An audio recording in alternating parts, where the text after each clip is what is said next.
შეეხება ევროპარლამენტს, მიხეილ სააკაშვილის ფან-კლუბი უნდა გველაპარაკება ჩვენ რაიმე ღირებულებაზე, რაიმე წესზე, რაიმე კანონზე.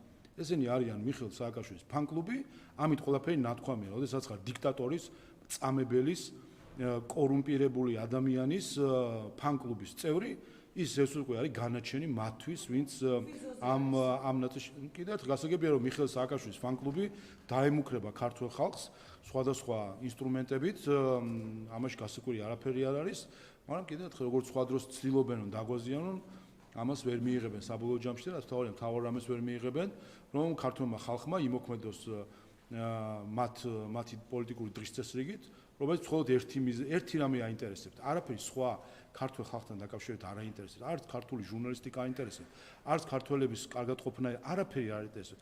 ერთადერთი რაც იუკნევიჩიანეს და მსგავს აკვიატებული აზრის მქონე ადამიანებს აინტერესებს, არის ის, რომ საქართველოს გამოიყენონ იარაღად რუსეთის წინააღმდეგ.